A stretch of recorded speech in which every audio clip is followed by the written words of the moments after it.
Today we have the Police Commissioner, Major General Anthony Anderson, who will be speaking with you. As well in the room, we have the Deputy Commissioner of Police in charge of operations. We have Mr. Clifford Blake. We have the Deputy Commissioner in charge of administrations, Mr. Richard Stewart. We have Dr. Kevin Blake, the Deputy Commissioner in charge of Force Development and Logistics, and we also have the Deputy Commissioner in charge of the crime portfolio, Mr. Fitz-Bailey. We also have the Inspector General here today, Mr.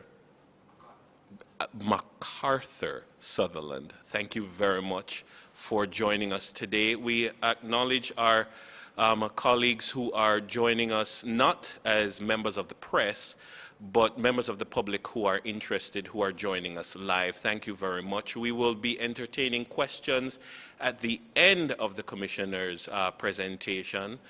We know that you have many questions that you would want to ask. We will facilitate some of those questions as much as time persists. So at this time, without further ado, the Police Commissioner, Major General Anthony Anderson.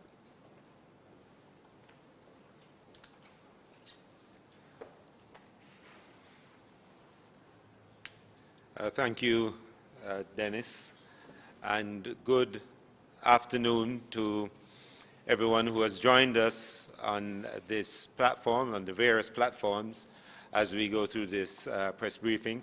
And thanks to my team here, who's in front of me in the room, as we go through a number of things. And I think it's very appropriate at this time that we have a conversation between us as the JCF and the police and the country.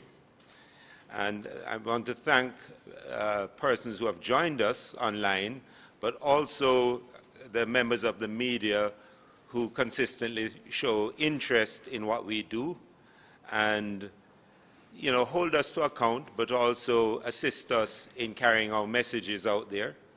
And I think that's a really important function, and just thanking those members of the media who continue to show interest in what we do. Now, clearly there are some matters that we want to deal with, and I want to update the country on today. Issues involving violence, violent crime, crime and violence, and also some other issues that we might discuss. I will, of course, as Dennis said, after I make my remarks, be available for questions, and perhaps we can go either in more depth in some of the things that I'm going to highlight, or other matters that perhaps I didn't cover that is of some interest. I'd be quite willing to entertain those questions to the extent that I can. So I think before I get into some of the matters around the crime, violence, and that sort of thing, I think it's important that I update on some things that have occurred that we have been investigating. Usually when something occurs very, very quickly, we respond to carry out some action, whether it's an interdiction, suspension, investigation, whatever it may be that is appropriate given the event or concern. So the first one I'd like to give an update on, and largely because it is one of those things that has a lot of public interest, but it's one of those things that would be of great concern to me as a commissioner and to the force in general, and that is the issue surrounding Nzinga, who there is an investigation into the matter at the moment being conducted to look at what occurred whilst she was in our custody and what led her to being in our custody. And it's important on a number of levels, and I think the main one is that beyond the actual case itself, it led to a conversation, a national conversation about the JCF's response to different groups, to Rastafarians in particular, and you know, a wider conversation about how we treat with diversity and our public. So after immediately launching, starting with iProbe launching an investigation, reasonably recently, I think it was last week, IG, was it last week that Indicom wrote to us, or the week before, asking us to turn our investigation over to them. They had also started an investigation, and so we turned over our material to them so they could progress their own investigation. And like the rest of the public, I look forward with interest the outcome of that investigation so we can move from there and move on whether or not they recommend charges in the matter, that is criminal charges of our members, or whether we see breaches of our own rules, orders, and policies. So with Nzinga's case in particular, Indicom is investigating that and we are awaiting the outcome. More broadly, however, having had the feedback from members of the organization when this occurred, what I saw was a level of concern about what was reported, indignation from police officers when they heard that the JCF in this day and age could have possibly done something like that. So much so that I am relatively confident, I'd say more than relatively confident, I'm confident that if it occurred, as said, and I say that is still the subject of investigation, that is not consistent with either the policies or position of the force or the majority of its members. And I feel pretty confident in saying that. Most of us in the force now grew up in a time where Rastafarians were an iconic part of our culture. And so there is no natural response to be anti-Rastafarian. As a matter of fact, most of us would have grown up, friends in school, friends in community, and relationships with persons who are Rastafarians. It's just another religion, and our own indigenous religion.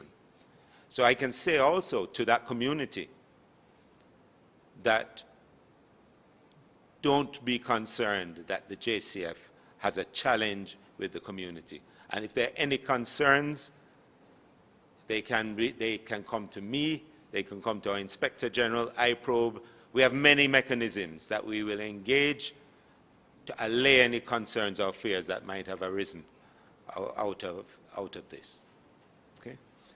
The other one I want to update on is there was a case recently of a young man in St. Anne who had made a video, and there was a lot of what we consider indecent language in the video, and cursing and so on, and he was arrested. He was arrested for, from our report, for breaches, or was in pursuit of a, was it housebreaking? A housebreaking matter, larceny dwelling matter. But apart from that, there was a video that was circulated, his video, and then subsequently him making an apology in that case. My update from the IG who is here is that there is a part of that investigation required. We've taken a number of statements, and we're awaiting his attorney to give us some documents to complete that investigation.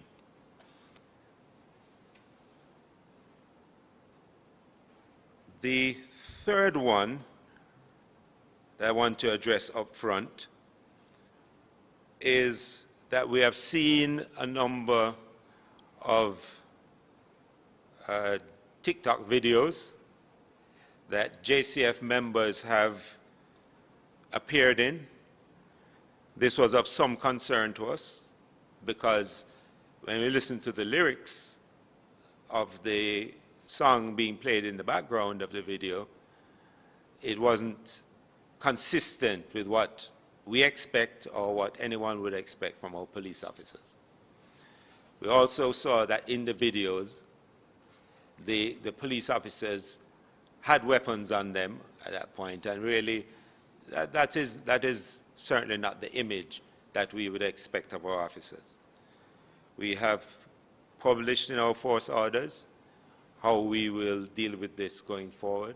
The persons involved are facing disciplinary charges at the moment, and the persons involved, if they are going to remain in the organization, will be placed in remedial training so that they are aligned in their mindset with what are the best values of the JCF and consistent with what the country expects of us.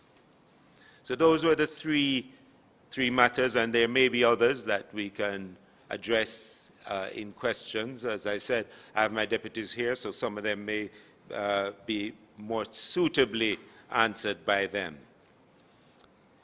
So I want to move on to the business of crime, and in particular violent crime. And I think it's been said, but there are some things you can't say enough. Jamaica has two pandemics. Jamaica has a pandemic of COVID, which the JCF has been as involved as any other organization, very involved in the process since the beginning, not only enforcing the Disaster Risk Management Act, but also in providing services to communities that are challenged or where challenges exist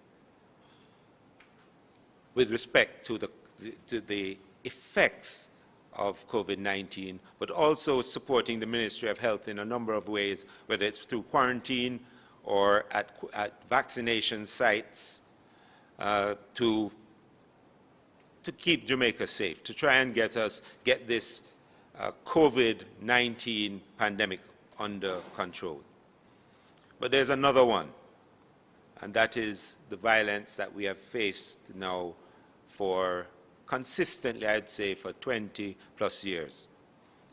And that is a high homicide rate, a high murder rate that is above 1,000 per year and has been consistently so for at least 2 decades and over. Where we are right now, and it's interesting, and I think this point would be of some interest to the public.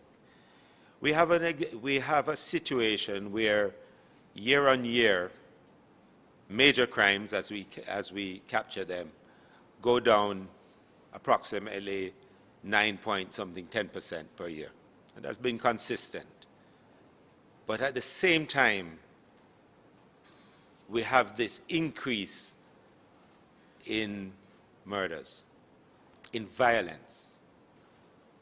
Now, for the last 3 years or so, it's been flat. So it's not really gone up much or gone down much. It has been largely flat at 1,300 plus per year. I think we got it down to 12 plus, but it really moves within a small amount. This year, we have seen a 10.5% increase as of Monday. We've seen a 1.7% increase in shootings over last year. But let me break it down in a little more detail. We have, and we're talking about up to Monday morning. So, of the 991 murders recorded this year so far, 72% of them, or 714 of them, have been attributed directly to gang conflicts. What we're seeing as a feature of these conflicts is that gangsters are more willing now to, if they can't get the person they're after, i.e. their rival, they will go after the family and associates of these gangsters, and go after all of them collectively. This has been particularly acute in the lower part of St. Andrew and Kingston, in Clarendon more recently, Westmoreland, and earlier in the year in St. James. 19%, so we said 72% are gang related. 19%, or 189 of these, have been attributed to interpersonal or domestic violence, largely interpersonal. The recent murder on Mountain View Avenue, I'd say recent, last week, was as a result of an altercation between a nephew and an uncle. And this resulted in gangsters being brought in to kill. So, one is you have these gangsters out there who are available to other people who would not normally be availing themselves of guns and of murder, are being called in. These gangsters are availing themselves to people to deal with relatives.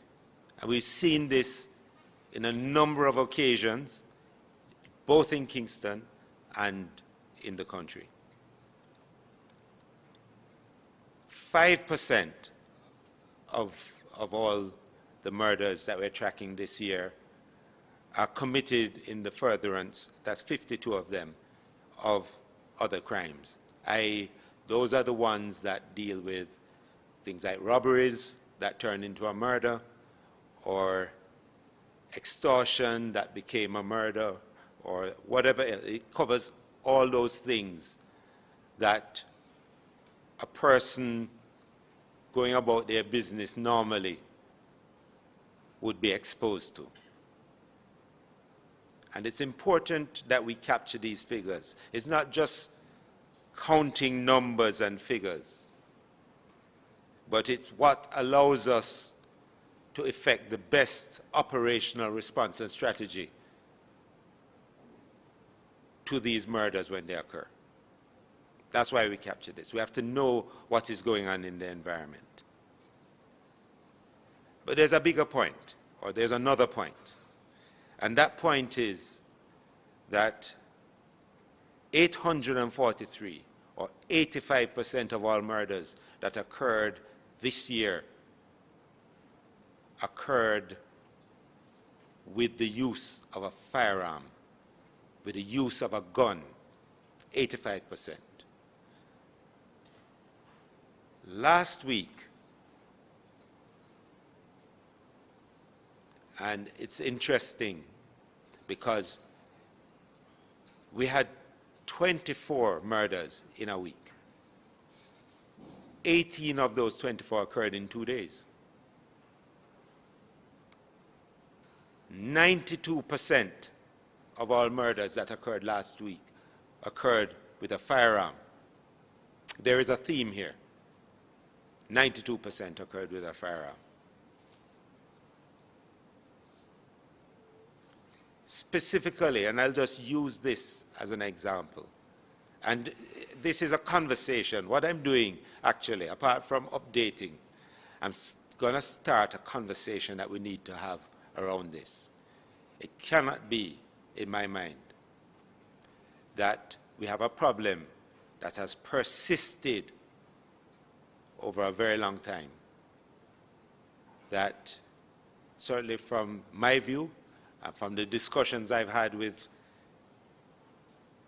my team here, but it's a discussion I've had for many years with different teams, both here and at the Defense Force, different political leaders, many different political leaders from both political sides in Jamaica. It's a persistent conversation that has led to, at this point,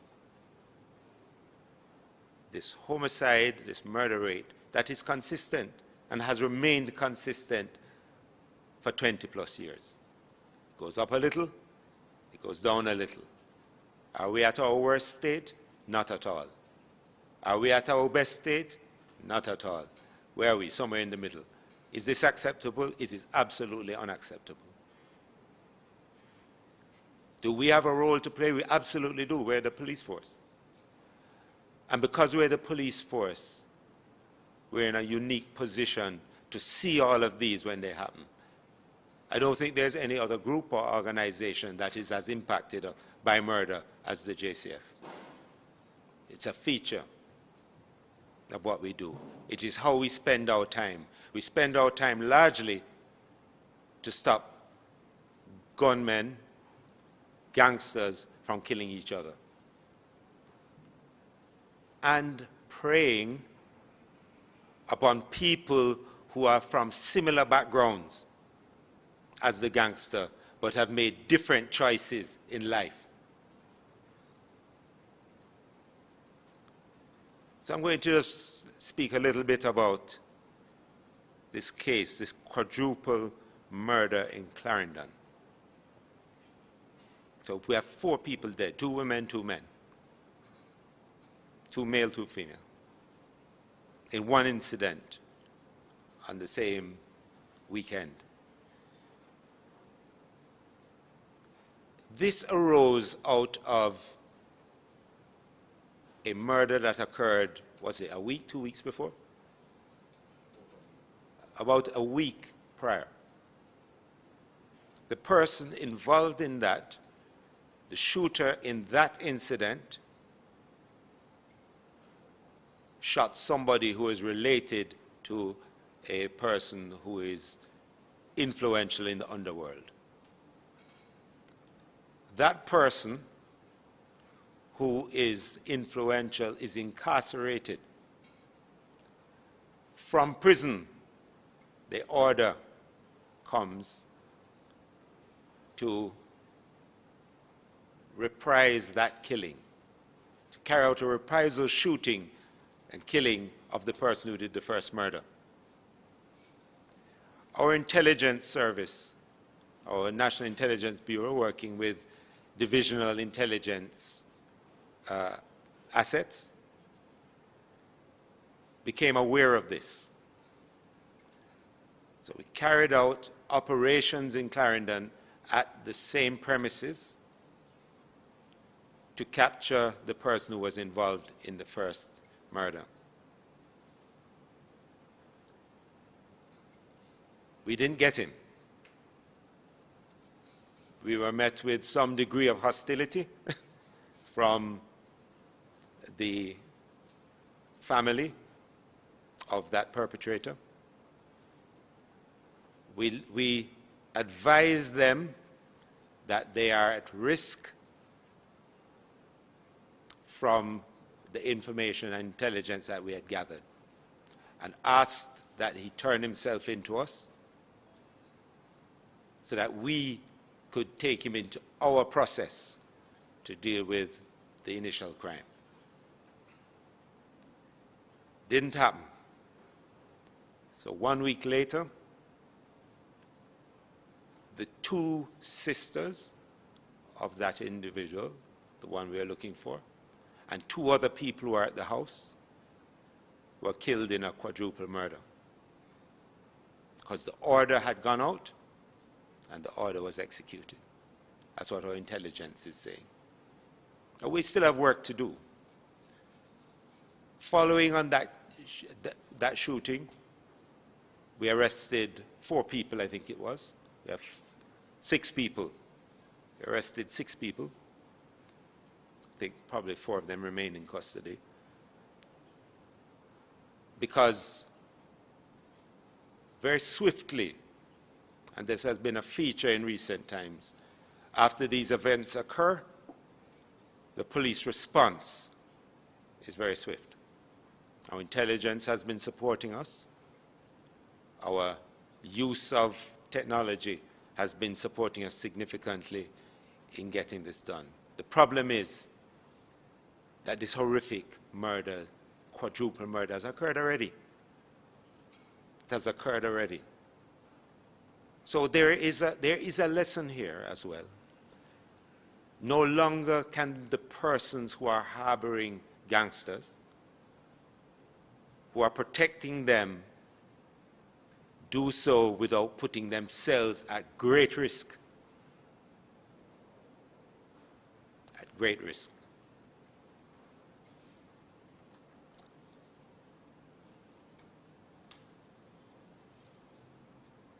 What is it? So what is all of this saying? This is saying, in my mind, we have a gun problem in Jamaica. We've had a persistent gun problem in Jamaica. It's the tool of death. 92% last week, 85% this year. And I don't know if it's ever dropped below 80% for the last decades. It needs to be something that the person who decides to pick up the gun and to carry the gun, when they come into the system and we get a conviction, they need to be in jail for a long time. It has to be. We have to take a different approach to the guns that are out there killing our people.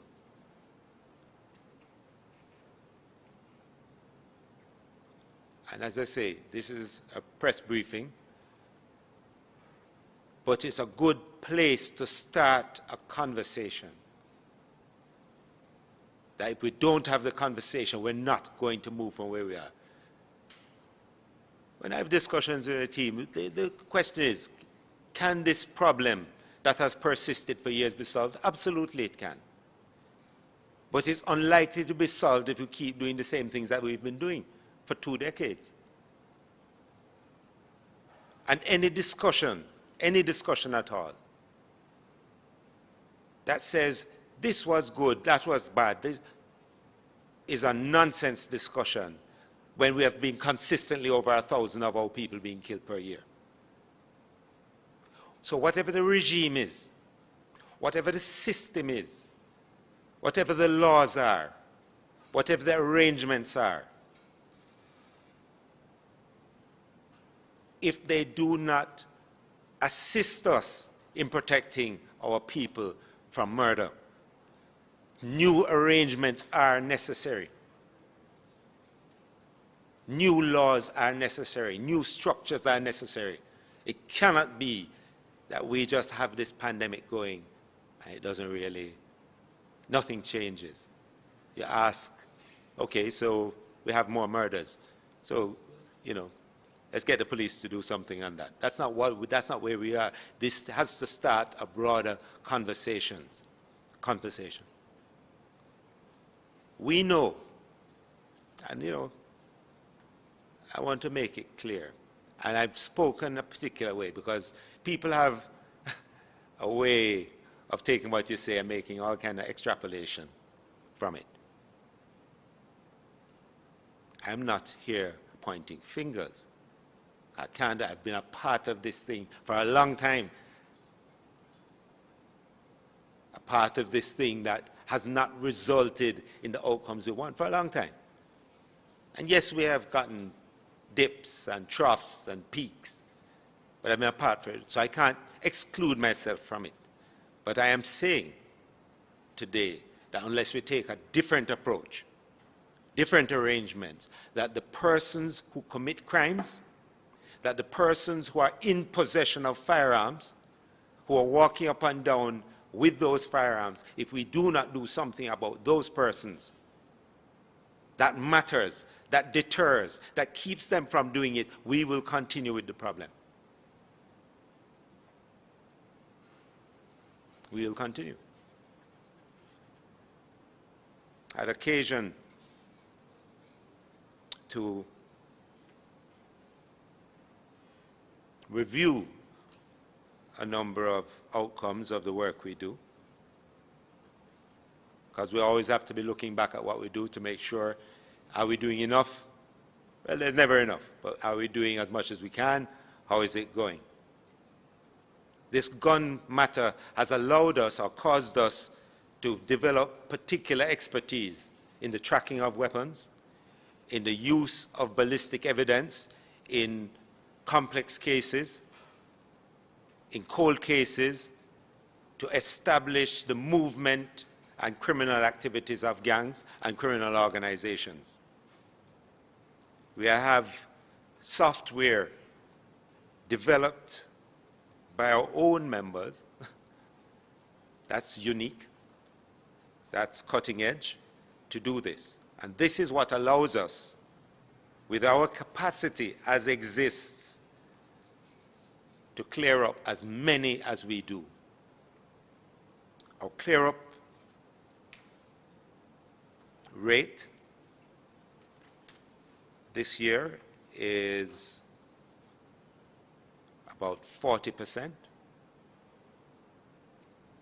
If you add to that another 10% of cases that we have solved, but the perpetrator is not yet in custody, it will be roughly about 50% of all murders are cleared by the JCF. If you look over time, that is roughly, give or take, a factor of 5 or 10% the capacity, given the number of investigators we have, given all other things that are involved in trying to solve murders. And it's really the implementation of technologies, training, and dedicated investigators, police officers who do not quit, that has allowed us to clear as many as we do. If you look outside of Jamaica, it's unprecedented that a police force of this size can clear that many. What that really means is that the conversation, remember this is all about starting a different type of conversation. And the conversation has to say, okay, what is the legitimate capacity of the JCF? And okay, how do we leverage that plus everything else to deal with the pandemic of violence that we face? So we'll have this conversation. And I'm sure, as I say, I'm just starting it now. It will continue outside of this, I'm sure. As I say, our ballistic has allowed us some success, quite a bit of success, in not just the number of cases that we carry, but the quality of the cases as we leverage this technology we have on ballistics, we layer it on our DNA technology, we layer it on our cyber forensics, and bring these cases together. It has allowed us old cases and cold cases to be dealt with. But I'm going to go back to the guns, to the consequences. We've had a debate, a discussion, I've heard it out there, about it's not consequences that matter. It's enforcement. We enforce. But I put it to anyone to have that discussion and tell you that the consequences don't match. Don't match the problem. So you do a quick review. And we know, and there are a few facts, and I think part of this is to have a conversation with Jamaican people. We always have persons leading conversations without information, just what they feel. So it's important. I have a abiding faith in Jamaican people and their ability to reason. And they know what looks reasonable and what don't make sense.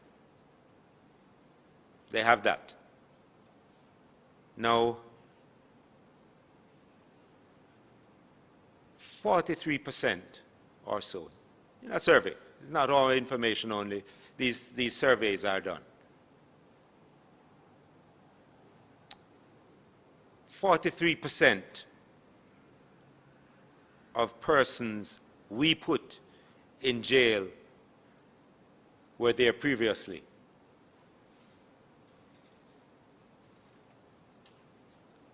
Now, if you think about that, that means in a year, 1,000 people roughly leave the correctional system. Our entire prison population changes every 3 years. Every 3 years. Think about our society, how violent it is, and our prison population changes every 3 years. Out of the 1,000 that leave per year, roughly, 430 to 480 of them are going to reoffend within the next 2.5 years. So the police officer who is doing that investigation wraps it up, puts the person working with the prosecution, working, well, I wouldn't say with a judge finding that person guilty, or the jury, and then the person is in the correctional facility. When the officer does that work, that investigation, and creates that file, in 2 years' time, he'll be doing it again on the same person. The very same person, not to mention all who adds on subsequently. I am saying that in an environment where 92% of our people last week were killed by a gun, and 85% year on year are murdered with a gun, it cannot be. And for whatever reason, I'm not ascribing reason or blame. I'm saying that it's not adequate when I review 16 cases from the beginning of the year, and in no case of those cases of illegal possession were the persons required to go to jail. None in 16 cases. It's either a fine, a suspended sentence, or probation. This is real. I'm not blaming anyone. It's just how our system works. And there's a reason why it hasn't been effective in deterring, because it's not deterrent in nature. It doesn't deter. It cannot deter at that rate. I was looking at something because, you know, maybe from the police perspective, you always see the victim. The victim of crime is critical to our cases and bringing the case. So we always interact with the victim, probably more than we interact with the perpetrator. So we get an appreciation of what a victim goes through. I look at 3 women. I think 2 in Westmoreland, 1 in St. Elizabeth. Where we're looking. Right. I was looking at this. So these women were the victims of robbery with aggravation and unlawful wounding. In those cases, And I'm not saying I didn't look at every single case. I'm just talking about these 3 women who came to us to make a report, were robbed and wounded. Our investigators work with those women, and as witnesses, they have to participate in the process of getting that court case moving and the conviction. That's not a nice process, because you have to keep reliving. You have to keep talking about the thing that impacted you. You have to be re-victimized almost as you go through and talk about it. So I'm just talking about these 3 women. Because these women they're not statistics, they're not numbers, they are people. And the day, in these 3 cases, the very day that these persons who perpetrated those robberies were convicted, the very next day, those perpetrators are walking past the same woman in the community. I have a problem with it. Something's wrong with that. What about that is going to either deter that criminal from offending or give that woman, those women, confidence that the system in which they're operating is fair and just? How did their feelings come into that? Now, I want to make it clear, because I don't want people to misunderstand what I'm saying. Everything I'm mentioning about are people who are convicted. I'm not talking about whether a case was good or not good, or case carried. I'm talking about cases that led to conviction in our system. But not only that, when the police carry the case and the man is in community the next day, the community says, the police didn't do what they should have done. That's why the man is out here. That's probably not true. Now, I understand that there are social circumstances in Jamaica, social circumstances that face people that cause some of them to make the wrong choices. But when they go to make those choices, when they decide to make those choices, something should be there that says, listen, there are consequences that flow from making those choices. Our criminals in Jamaica largely prey upon people who come from a same background but make different choices. That's who they prey on. And I'm saying that we, as a country, have to have a different conversation around these things.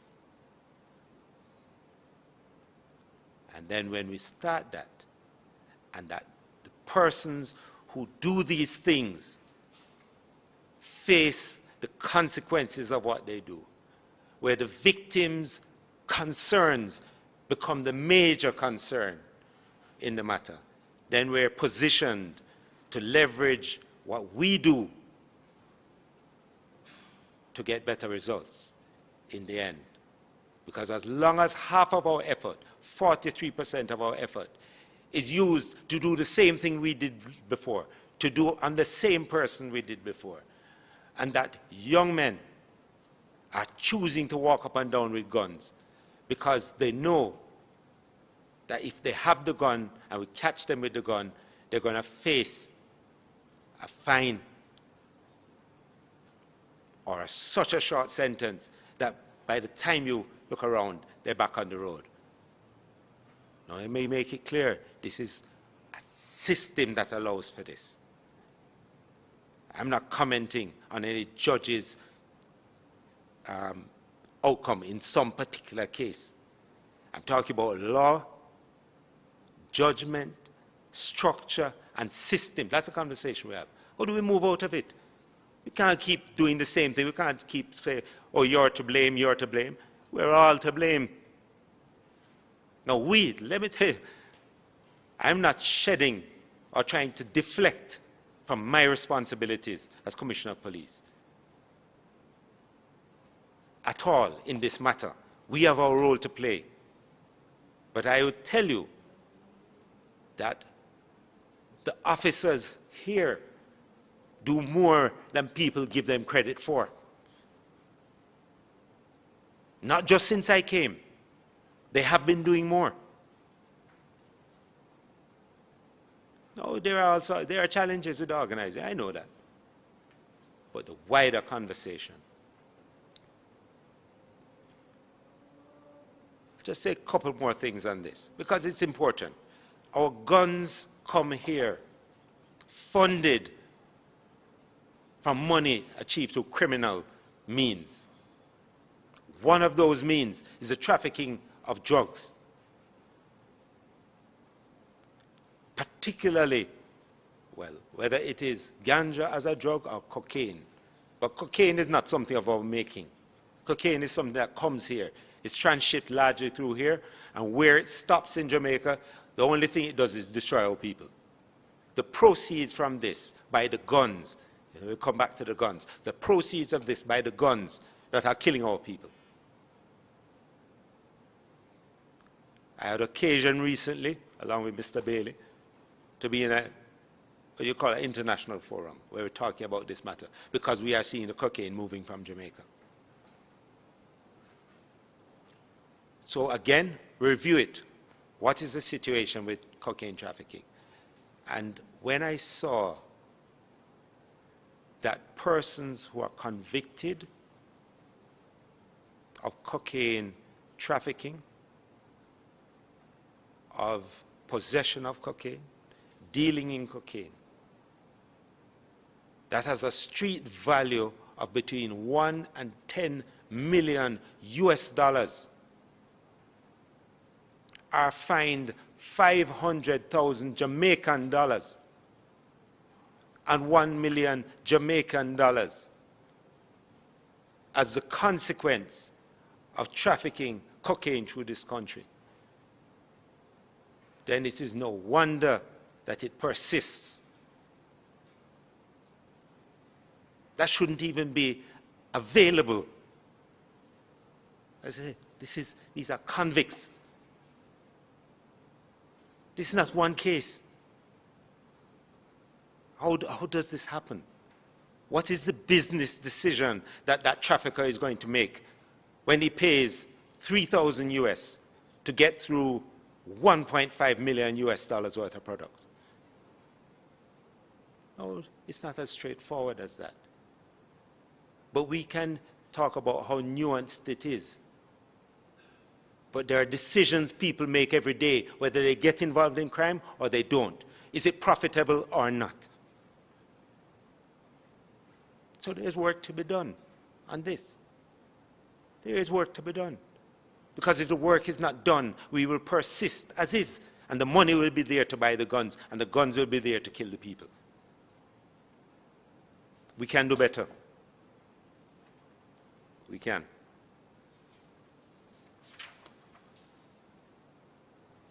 Consequences matter. And I know in the coming up, the days after this, you're going to hear another debate about enforcement and consequences. A circular argument that does nothing to protect the people that we serve.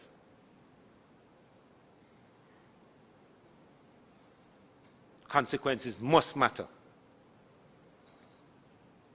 It's not a philosophical thing, and sometimes we intellectualize things that are very practical. And because we have some officers who always remain silent as they go through these periods of troughs and highs. Our own officers, our investigators, who do the work to catch these guys. When you see the bust, the cocaine bust, it doesn't just happen like that. It's millions of dollars, thousands of man-hours that go into bringing that to a point. And when the investigator sees that person walk out of there past them, there's a problem. But we don't like to talk about these things. But we have to talk about them. You know why we have to talk about them? This is our country. And certainly from my perspective, I'm not willing to hand it over to any criminal. And I have dedicated, committed law enforcers around me, and they are not prepared to hand it over. And it doesn't really matter what kind of criticism we face. We will continue to do what we need to do for Jamaica and Jamaican people, and we will raise these matters if we see them. We will say it as it is. Other people can do the research. If whatever arrangements we have do not serve us, we must have different arrangements. They do not serve us. Otherwise, it could not persist for 20 plus years.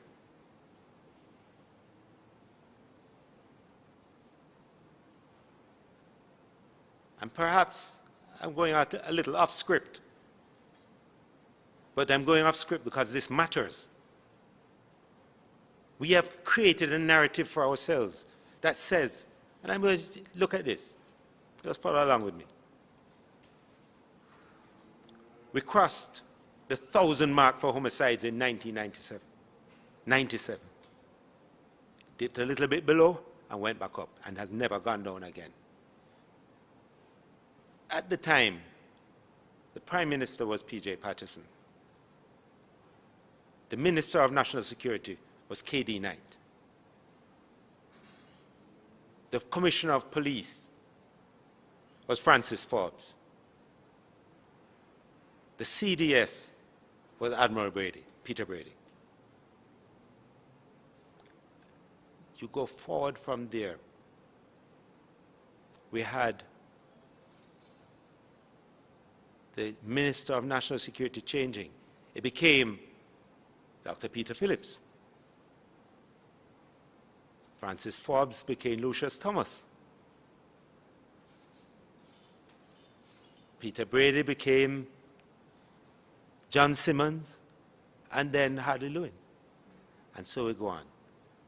And we change these persons. There's a feature of all of these persons up to as we move along. And I just looked at this team. I had occasion to say, well, why would this persist? Is it that the persons involved in the process are not talented, don't know what they're doing, not capable Jamaicans? Is that what it is? And the only conclusion I came to, knowing, having interacted myself with these people, that is not the case. Highly competent people, we have all kind of challenges, but highly capable people. Why does it persist? It persists because we don't want to have the conversation required to stop it. That's why it persists. We want to divide on this matter instead of come together on this matter and find solutions. Because we need to keep things separate. Separate what? Separate is the space which the criminals move in. That is the space for organized crime. That is the space for the murder of our people. It's a space between, it's not the space they have out on the road, it's a space between the persons, all of us who should be invested in this, not being collective on our responses, but divided on them, and they use the space. I'm saying today that we need a different conversation that closes the gap on those spaces, and we have a consistent way forward with this. And the way forward has to have consequences for the people who decide, who choose to take up a particular lifestyle, particularly those with guns, those who fund guns, those who traffic guns. Even though in our current arrangements, There is no offense called trafficking in guns. You can traffic drugs, though. But those arrangements are changing. But it's not about any individual, any one thing. It's about the collective of what we do.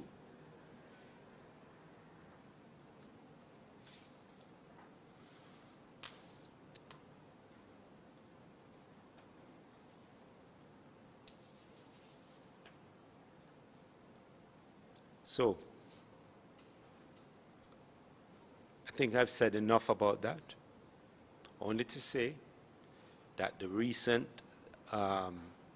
spike that we've seen, the team has deployed, has relooked at some of the areas that are of greatest concern and the people who have greatest concern. We will be conducting a suite of operational responses along with our partners at the JDF, along with our partners at MOCA. And we will see a flattening off of this rise and then a tapering off. Because we know the tactics. We know what to do. But if we really want the change we're talking about, that's what I was talking about, something different. Our members have been being pushed, and pushed heavily, and we'll continue to do so. And they know. They know that we're not pushing them because we want to, we're pushing them because we need to. And I always have to. When I have a platform like this, I could not come off of this platform without giving my own commendation and thanks to my members. People who are out there who, when they hit 14 hours, when they hit 12 hours, 14 hours, and they don't get the response, the relief. And why? Because the relief is somewhere else dealing with something else. But they don't leave. They just keep motoring. They keep on going. Do we have bad persons in the force? Absolutely. It's 11,500 uniform members, 2,500 district constables, another 1,000 plus civilians. We'll have every type of person in here. But we must never be so overshadowed by the actions of a few that we do not recognize the work of the many. And that's what's been keeping us afloat. That's why we haven't had to take boats and leave the country. So we will, from this point, and continue the conversation, but we'll continue to do the work we are doing. We are going to continue taking the action against our own members who decide to cross over to the other side, who do foolishness and damage the reputation of the organization. It's not everything that you deal with disciplinary that you're out there talking about. We need to change that conversation. So it's not everything that I'm going to be speaking about in terms of what our own persons do. But they'll be acted on. People will be accountable, because we cannot do our job unless we hold ourselves accountable. So that's the other message. But as I say, it's a few damaging the many. Just by way of final update, because, you know, most of the other conversations I've had and so on have been about a number of transformation, modernization, technological things. Just to say that they are happening. A number of them have been delayed, largely because the impact of COVID-19, the budgetary challenges that we're facing now, not just the JCF, but the entire country. I don't need to expound on that. People are aware. But we're still pushing.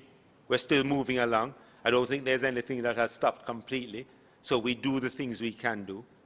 One of the key things that in order to develop our capacity that has been recognized for decades is our need to build a larger force. In that regard, the team has been doing that.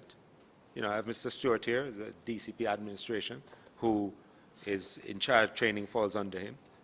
He's been doing that. We've had Since March, we graduated 360 officers. We have another 600 in training. We're training our officers in a very precise way, with a syllabus that can change, that is responsive to the realities we see. What is the training we need to do for our TikTok generation? That's a question we have to answer. And adjust our things so that we bring everybody in line with the best values of the organization. Those values of force for good, respect for all, and the rule of law guiding everything that we do. Ladies and gentlemen, thank you so much for listening, for being a part of this.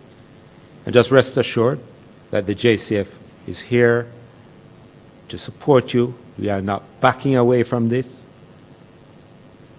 We, as the concerns and fears arise, we will try to address them as best as possible. You have a force, a police force, that has committed, dedicated, effective men and women, for the most part, who go above and beyond every day. Let's not disappoint them. Let's give them as best as possible the support they need to do the things that will keep us all safe. Thank you very much. At this time, we will open the floor for questions from the media. There should be persons who are ready. I'm going to ask you to use the raise hand feature. And my tech support team in the background will relay the questions that you have. So at this time, I see Damian Mitchell with his hand raised. Damian Mitchell of the Gleaner. We're going to open your microphone and you can go ahead. Thanks, Dennis. Commissioner, I have two questions. Really briefly, if you can answer one and then I will move on to the other. Will the police be investigating purported breaches of the Disaster Risk Management Act involving the resigned Agriculture Minister Floyd Green and the Council of Patrolman Division? And sorry, the second part, just say that last part. I'm asking you whether the police will be investigating purported breaches of the Disaster Risk Management Act involving the resigned minister. Okay, so we got that video last night. I passed it on to DCP Crime, who passed it to our cyber people. And yes, in a word, yes, we'll be looking at it.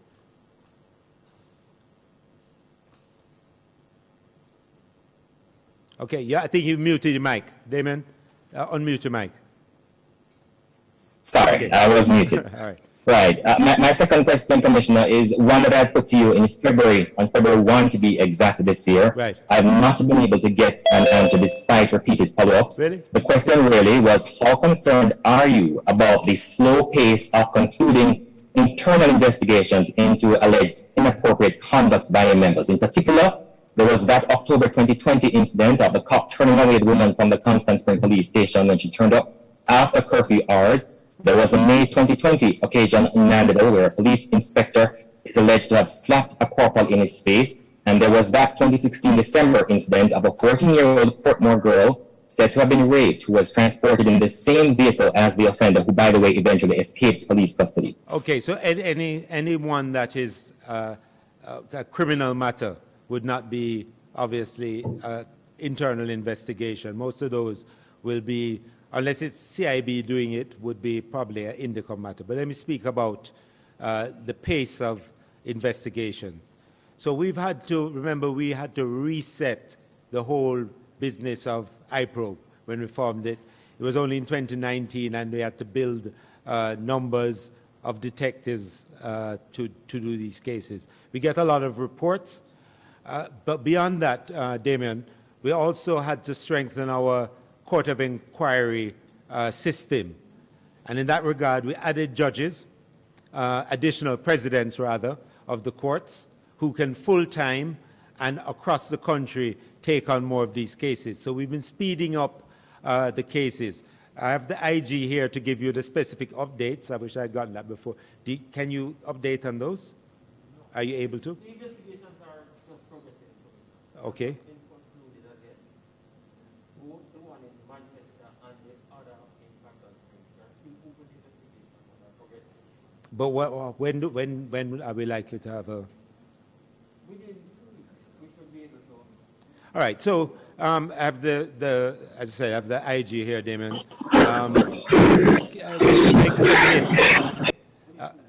What? Right. I'm speaking to the IG here. I know you had raised it. Now that you mentioned it, I remember. You had raised this before. As I say, we are doing some things about it, those specific cases. Can I commit to giving an update generally? I'd say to give you, but I'm sure there are other people who are interested within a few days. I just need to be updated on those specific cases. All right, but generally, All right, Commissioner. that's what I'm saying. Generally, the cases, as you know, once to actually carry a successful case, unfortunately, even if you see something in a video, you still need somebody to come and say who made the video. You still need somebody to say I was there at the time and all. You know how it is. So it takes longer than we would normally expect. And I understand the frustration sometimes of the public, but perhaps haven't been updating as much as I should have, or the team hasn't been. So let me commit here to just update you on these and anything else that comes up. Okay, but we're strengthening IPRO.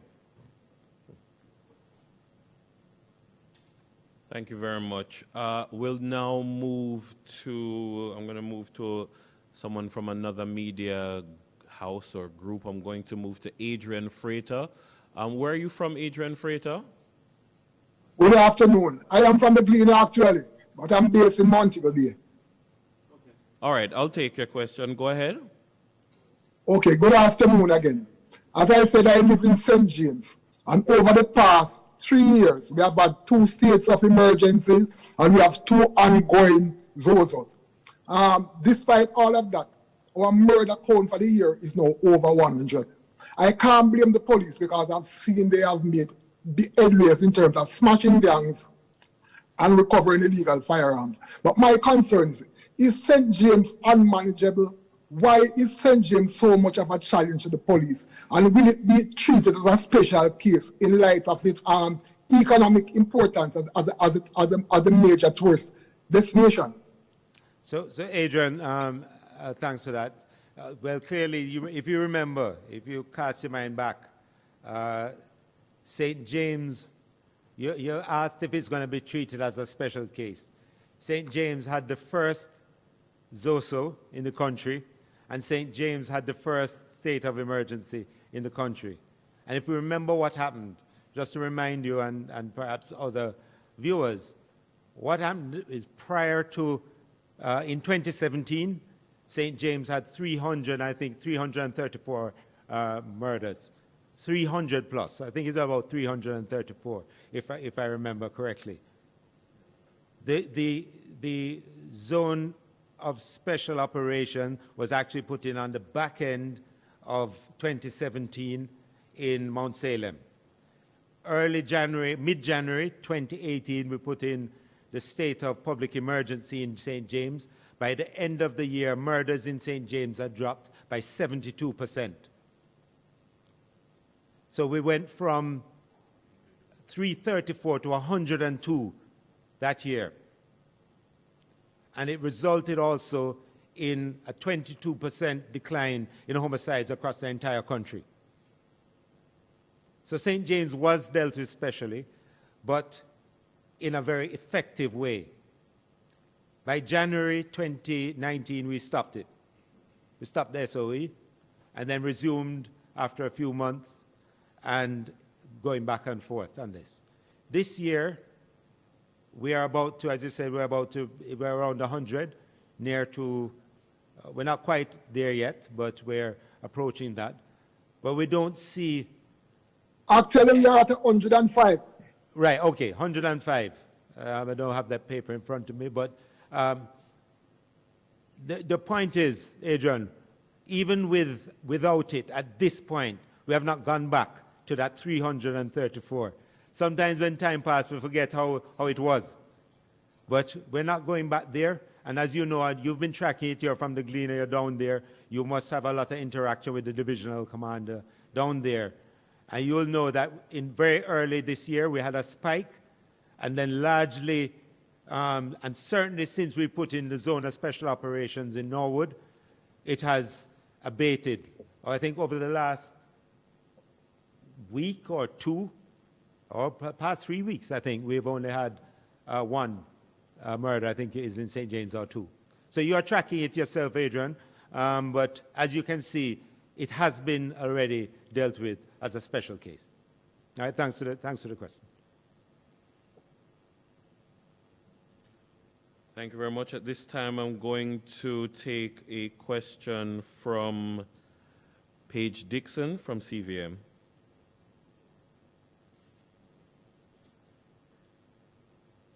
Commissioner, quick question. Sure.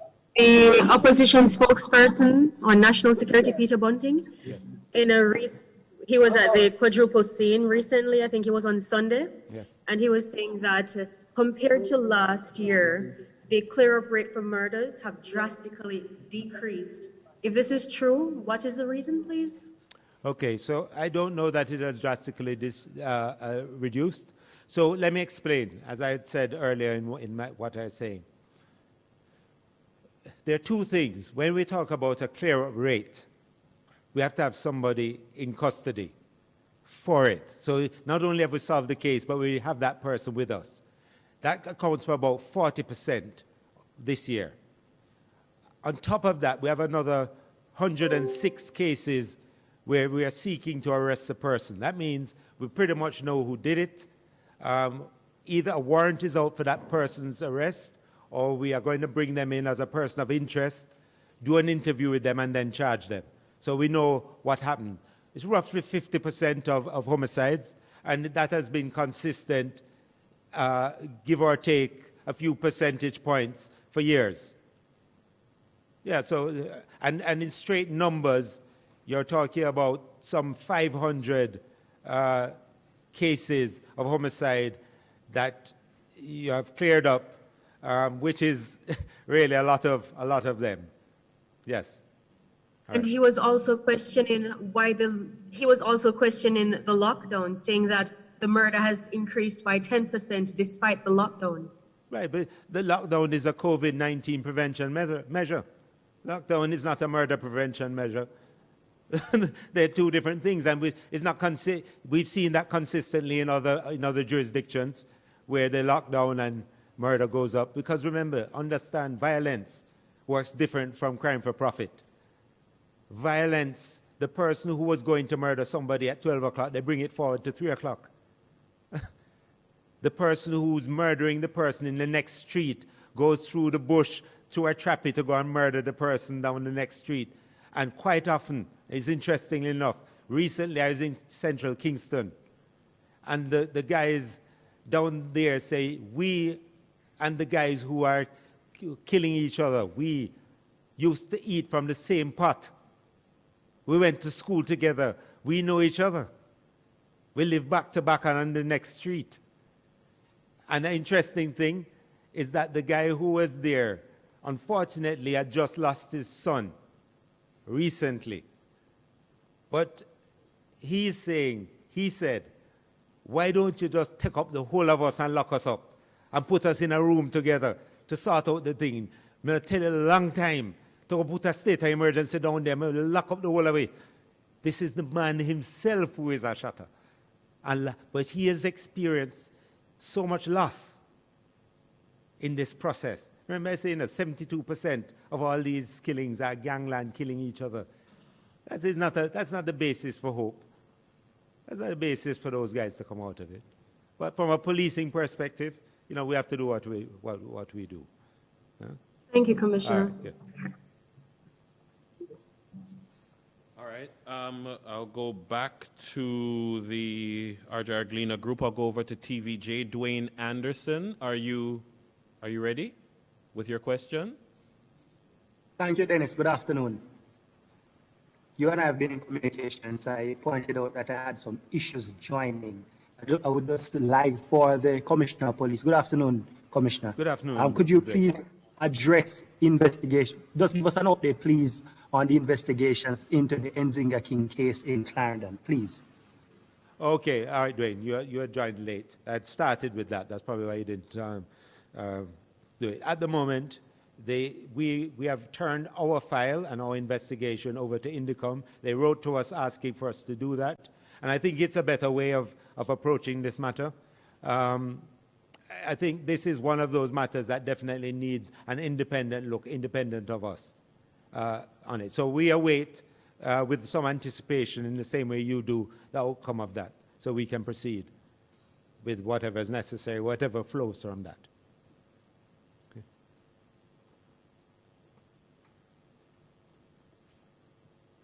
I see Laverne Barrett from the Jamaica Gleaner with a raised hand. Are you there now, Laverne? Yes, I am, Dennis. All right. You can go ahead with your question. Thanks a lot. And good afternoon to you, Dennis. Good afternoon, Commissioner, and good afternoon to all the members of your team. I have three quick questions, really quick questions. Commissioner, I am sure you are aware that the issue of sentencing really is the purview of the judge, or to an extent, the judiciary. The concerns that you have raised, have you raised them with those are the concerns in relation to light sentences or perceived light sentences. Have you raised them with the judiciary or with the line ministry that has oversight responsibility for the JCF? And if so, what are the outcome of those discussions? Okay. That's one question. All right, so let me answer that one first. So, yes, these matters have been raised in various quarters, but sentencing isn't just a matter for the judiciary, it's a matter of law. And one of the things is in the interactions with the judiciary, they are often very, very clear about why they gave the sentence they gave. They will tell you that it's law. And that's why I was making the point that the arrangements around things, whether it's a matter of law or judgment or policy, it has not been serving us. And that's the point. So if it isn't serving us, let us find out what serves us. What is it that's going to stop that person from being in possession of a firearm? And it cannot be, Laverne, with all due respect to anyone, that you can look at 16 cases, and there are others. But I'm just looking at this 16, and there are others, that in a Jamaican context, where murder is as it is, and 85% of murders are with a gun, that we can accept that the persons who are walking around with the gun can get fines for the possession of that gun, that we don't have a law against trafficking in firearms, that you can have a maximum sentence of 3 years in a parish court for illegal possession of a firearm, and 5 years for a prohibited weapon. There are just some things that doesn't make sense. And I'm saying, Laverne, that over time we have not addressed these issues. We've tried to address the problem in many ways. And we almost always end up on this circular argument. And separation of powers and separation of responsibilities has created separation, period. And this cracks in between this separation is where criminal elements live and operate. And I'm saying, I mean, you're not just a journalist, but you're a thought leader. You have to be part of that discussion if we're going to change it. It's been too persistent for too long. That's my view. All right? So I don't know if that helped. I've raised it. So let me tell you further. One of the things I did as part of our modernization process is create a very robust legal unit. The legal unit was tasked to look through legislation to see what changes needed to be made that would assist law enforcement in carrying out its work. They recommended, I think, 80 amendments in 30 pieces of legislation that they went through. And as you've seen, the team has also been at joint select committees, made submissions. So what you're asking, yes, these things have been raised, and there are different fora where they're raised.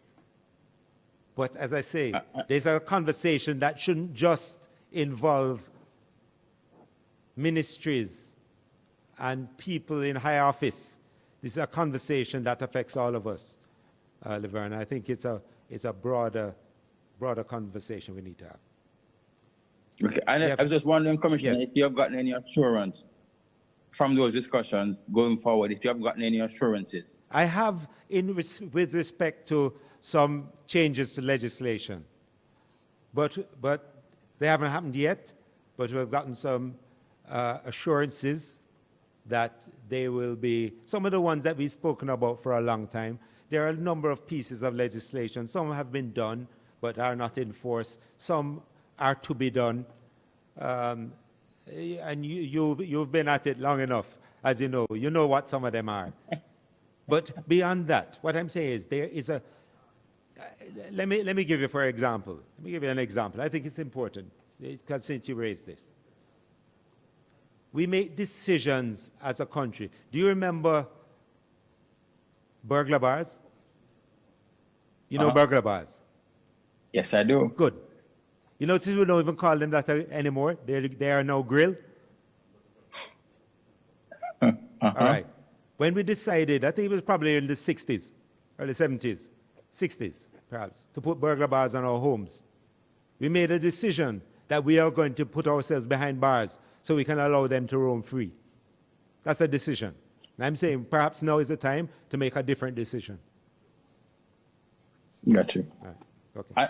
And then, Commissioner, my final question can be rolled into just an update in terms of the matter involving Ms. King. Can you indicate the cops who were on duty, the police, men and women who were on duty at that time, whether or not they are still in the same space or have they been transferred? And also, can you just indicate how many cops are facing disciplinary action as a result of the TikTok video? Right. So Laverne, as you can appreciate, so very, very quickly we moved the leadership from that space to work elsewhere. And that just makes sense to allow the investigation to progress uninhibited by the persons there. So that was done very early on. We must await the outcome of the investigation that Indicom is doing to progress the other thing. Everything has to flow from that.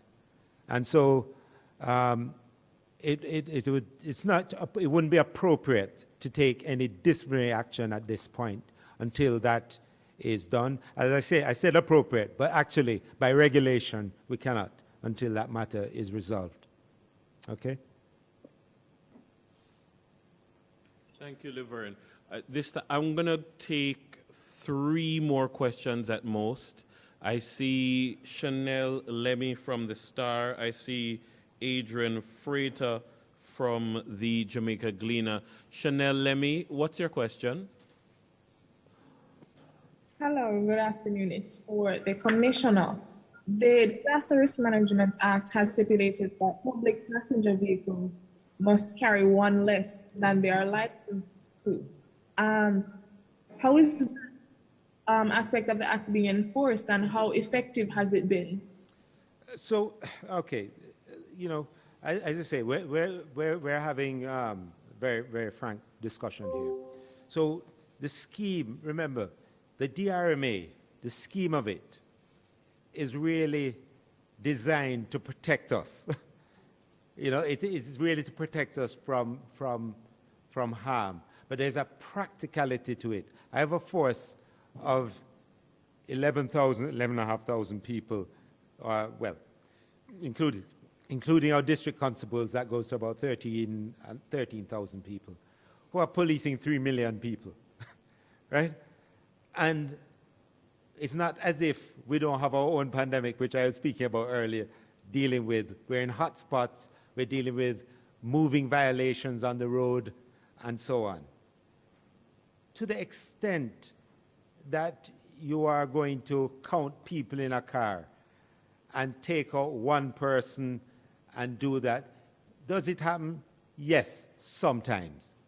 But it cannot be the main focus of the work we do. There are some realities, and I'll give you an example. There was in one of the lockdown periods, earlier on, I was on the road. I tend to be on the road to see what my guys are doing and interact with them. It was in central Kingston. And the discussion was that the police, needs to exercise zero tolerance for anybody being on the road. Some people on one of the roads down there were moving along the road with a stove. And the police came and said, "Where are you going? You should be, curfew is in place and lockdown is in place." The people said them finish cook and them have to carry the stove to somebody else to cook. The only response we could do is help them move the stove. That's our Jamaican reality. We're not somewhere else, we're here. When the police force sees challenges, so you ask, sometimes the reason why you have 5 people in a car is because no more car coming and somebody has to reach home. So we always have to balance our enforcement with understanding of the circumstances that we police in.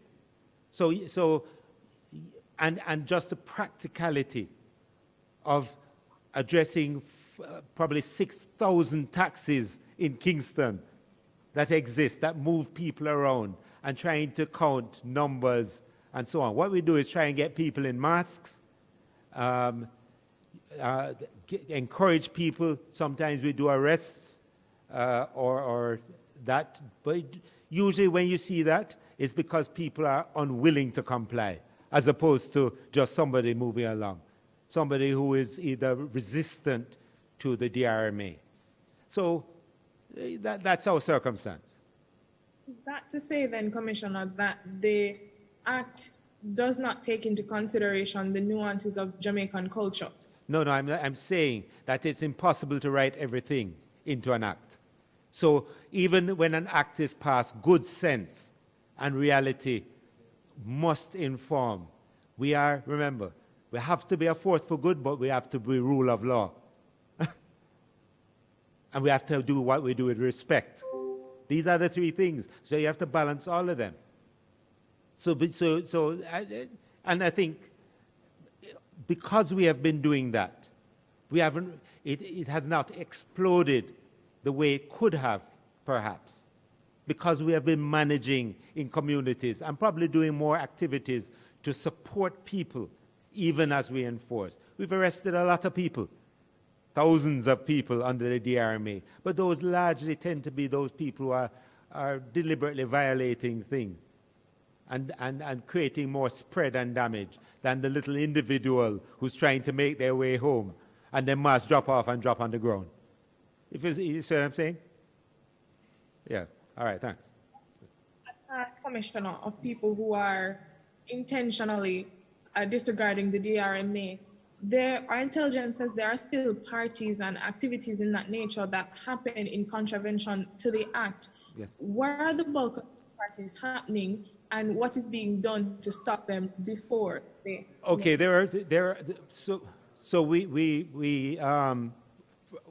firstly, we scan social media to find out where they are. That will account for some. And some of them now, as you see, they don't have a place or they don't have a time. Just something that goes out and they directly message to tell you where to go for the party. So there's a lot of cat and mouse thing being done around entertainment and parties. The other thing is that there are some places that are repeat places. When we see that, normally we'll send a team from iProbe that goes there to see if we see our own members being a part of it or benefiting from this. So we do those activities as well. We look at that. And to tell you the truth, when we see it in our current space, because this is something, as you can imagine, this is an internal conversation we have as well. And I'm saying that, as a matter of fact, thank you for reminding me, because if people are calling stations about these events and they're not getting a satisfactory response, I would ask them to call 119, because we keep a log and a record of all of these noise abatement and DRMA breaches, particularly around these events.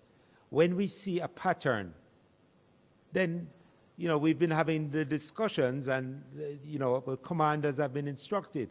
If the person in charge of that station area cannot manage it, then we move them. And we put a permanent record on the file that they could not function in that space effectively. Pardon? That been done since the start of the act? No, what I'm saying is, this is because these reports have come to us recently. This is something we just put in place. This is something I called in we had a meeting with all of our area and divisional commanders. And I made it clear that we cannot continue. This is damaging to our reputation, but it also allows for spread. And it causes people to believe that once they see it, there is some corruption involved. Now, there may be, but I'm sure a lot of them occur without that, because there are some places that you're hard-pressed to find if you don't know where they are as well. So we're dealing with it on every level, and we are using iProbe teams to check on it afterwards. And we do that also even with road and traffic stops. We'll have teams that will stop you afterwards and ask you, what was your experience like? So we have a number of things that we do to ensure our own credibility is maintained, and also to protect the reputation of all the good officers who are doing the work out there, and not allow a few bad ones to damage the organization and those officers' reputations. Thank you, Commissioner. Thank you very much. I'm seeing one raised hand, or is that from a previous one? It looks like that is pretty much it. Paige, is that a current question that you have? Yes, Dennis, a current question, just a quick one for the Commissioner. Sure. Thank you again, Commissioner. Right, really Paige. quick. Sure. So I know that the force or the police is now, they have a short on personnel, yes? Are you guys going to be revising the entry requirements? And if so, do you have a set figure of people you want to join the force? Do you have a set figure you're short by? Okay, so you know, it's interesting. So we are, as I say, I have 600 people in training now, graduated 360 since March. This is unprecedented. And how we got there was that we are now running 4 different training facilities, because we still have to maintain COVID distances and so on. We lost some time last year. We were hoping to be recruiting 1,500 persons per year. We are heading towards maybe 12. What we have committed to was 1,200 this year. And we can make it. The only concern now with recruiting, really, because we have people who want to join us. What do people say? There are a lot of people who want to join the police force, you know? And so it's important, I think, that saving any budgetary constraints that may slow us down, we have the capacity to train those 12 and probably up to 1,500 in a year. That's the important thing. We have never been able to move off of that mark of 11,000-ish for the last 12 years, perhaps. And we have an engine now that can generate it. So Commissioner, like for the entry requirements, I know sometimes they can't have tattoos. Are you going to be changing this? Will you be revising any of this? Those are not. You know, what we don't want is perhaps a tattoo across your face. That might be problematic. But the truth of the matter is that we're not. I believe that we must always look at our reality and do what makes sense. You must never be so bound to a position that you cannot reassess it to see if it makes sense. And you have to look at what you don't like personally or what you don't think, understanding you're coming from a different generation and what really matters. And who is really going to connect with the people out there? Is it the people who are 55 and 60 or the people who are 19 and 20? That's, you know, and so it's the mix of all of that. And that's why sometimes people see persons do some things that you say are outrageous, and those persons are never intended to do the damage they actually did. But they were born in the 2000s. They were born in 2002. We have officers born the other day. They come from what Dennis Brooks always talks about, a digital native. They're born online. You know, these are the things. What I'm saying is that these are the things. We're using those resources, bring them in line with the best values of the organization, knowing there are times they're going to make mistakes. But largely, if they follow the idea that they are a force for good, that they have respect for people, and that they follow the rule of law, we can work with them and work with those people. Thank you very much. Ladies and gentlemen, I'd like to thank you for your time. I'd like to thank you for your questions and for your perspectives. If there are any other questions that you would like to ask, feel free to contact us at the Constabulary Communication Unit, and we will make arrangements for the relevant persons to speak with you. So thank you very much for joining us for this press conference. Until next time, please take care.